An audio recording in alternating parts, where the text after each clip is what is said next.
அன்பார்ந்தவர்களே, தப்சீர் இப்னு கசீர் புதுப்பொலிவுடன் வெளிவந்திருக்கிறது.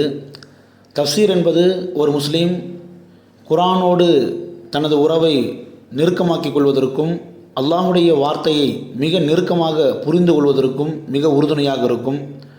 அதிலும் குறிப்பாக தப்சீர் இப்னு கசீரினுடைய இறுதி பாகமான 10ஆம் பாகத்தில் குர்ஆனுடைய 30ஆம் ஜுஸுவான அம்மா ஜுஸினுடைய அனைத்து சூறாக்களும் இடம்பெற்றிருக்கிறது.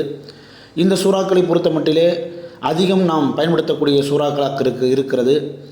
இந்த சூறாவினுடைய விளக்கத்தை அறிந்து நாம் ஓதக்கூடிய சமயத்திலே நிறைந்த பலனை நம்மளால் பெற முடியும்.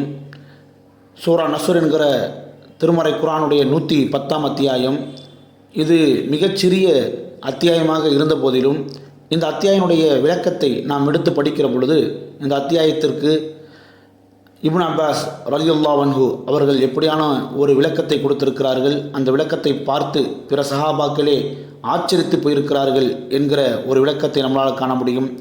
அல் ஃபத்ஹ் என்று வரக்கூடிய அந்த வார்த்தையினுடைய பொருள் என்ன, அது எந்த சம்பவத்தை குறிக்கிறது என்கிற விளக்கத்தை நம்மளால் புரிய முடியும். இதன் மூலமாக ஸலாத்துல் ஃபத்ஹ் என்கிற ஃபத்ஹ் தொழுகை, வெற்றிக்காக தொழக்கூடிய தொழுகை என்ற ஒரு தொழுகை இருக்கிறது என்பதையும் நம்மளால் புரிந்து கொள்ள முடியும்.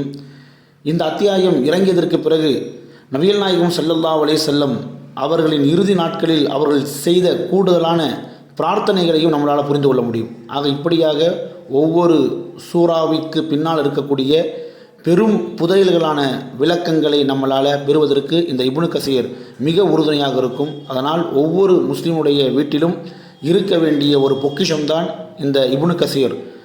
அதிலும் குறிப்பாக கடைசி பாகம்